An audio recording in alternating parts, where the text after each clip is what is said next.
CPM ആവനാഴിയിലെ അമ്പുകളൊക്കെ ഇറക്കിയിട്ടും കോൺഗ്രസിന്റെ തളരാത്ത കരുത്തനായ നേതാവ് വീണ്ടും വിജയക്കൊടി പാറിക്കുകയാണ് കൊടിക്കുന്നിൽ സുരേഷ്.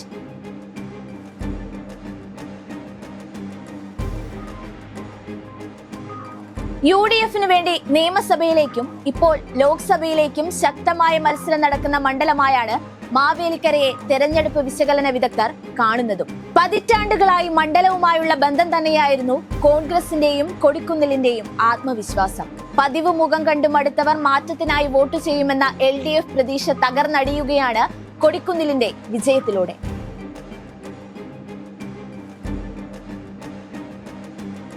ആയിരത്തി 1989 27-ാം വയസ്സിൽ ആദ്യമായി ലോക്സഭയിലെത്തി. പിന്നീട് 8 തവണ കൂടി മത്സരിച്ചു. അതിൽ 6-ലും ജയം. 1998-ലും 2004-ലും അടൂരിൽ ചെങ്കറ സുരേന്ദ്രനോട് തോറ്റതൊഴിച്ചാൽ അടൂരും പിന്നീട് മാവേലിക്കരയും കൊടിക്കുന്നിലിന് എന്നും ഇന്നും സേഫ് സീറ്റ് തന്നെയാണ്. മാവേലിക്കരയിൽ സ്ഥാനാർത്ഥികളെ മാറി മാറി പരീക്ഷിച്ചിട്ടും CPIക്ക് കൊടിക്കുന്നിലിനെ കീഴടക്കാൻ കഴിഞ്ഞിരുന്നില്ല. ഇത്തവണയും കഴിഞ്ഞില്ല.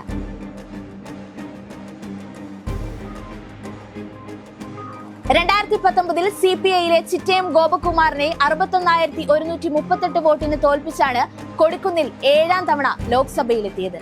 കൊടിക്കുന്നിലിന് 4,40,415 വോട്ടും ചിറ്റയത്തിന് 3,79,277 വോട്ടും NDAയിലെ തഴവ സഹദേവന് 1,33,546 വോട്ടുമാണ് ലഭിച്ചത്.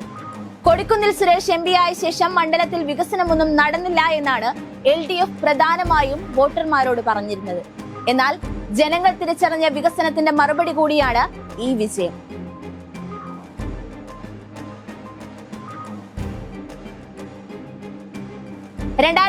ലെ പൊതുസഭാ തെരഞ്ഞെടുപ്പിൽ വാശിയേറിയ പോരാട്ടത്തിനാണ് മാവേലിക്കര സാക്ഷ്യം വഹിച്ചത്. ഈ മണ്ഡലത്തിൽ 2019-ൽ 74.11% പോളിംഗ് രേഖപ്പെടുത്തിയിരുന്നു. 2019-ലെ പൊതു തെരഞ്ഞെടുപ്പിൽ INC സ്ഥാനാർത്ഥി കൊടിക്കുന്നിൽ സുരേഷ് 61,138 വോട്ടുകളുടെ വിജയത്തോടെ 4,40,415 വോട്ടുകൾ നേടി വിജയിച്ചിരുന്നു. 3,79,277 വോട്ടുകൾ നേടിയ CPIയിലെ ചിറ്റയം ഗോപകുമാറിനെയാണ് കൊടിക്കുന്നിൽ സുരേഷ് പരാജയപ്പെടുത്തിയത്. ഇത്തവണ കുതന്ത്രങ്ങൾ മെനഞ്ഞ ഇടതുമുന്നണി യുവമുഖമായ CA അരുൺകുമാറുമായി പ്രചാരണം നേരത്തെ തുടങ്ങിയിരുന്നു. കോൺഗ്രസ് സ്ഥാനാർത്ഥി പ്രഖ്യാപനം വൈകിയെങ്കിലും കൊടിക്കുന്നിൽ സുരേഷ് എന്ന ഓപ്ഷൻ തെറ്റില്ല എന്ന ഉറച്ച ബോധ്യം കോൺഗ്രസിന് കരുത്തായിരുന്നു. വികസന മുന്നേറ്റങ്ങളുടെ പുതിയ അധ്യായങ്ങൾക്കായി ജനങ്ങൾക്ക് വേണ്ടി അവർ കൊടിക്കുന്നിൽ സുരേഷിനെ വീണ്ടും തെരഞ്ഞെടുത്തിരിക്കുകയാണ്.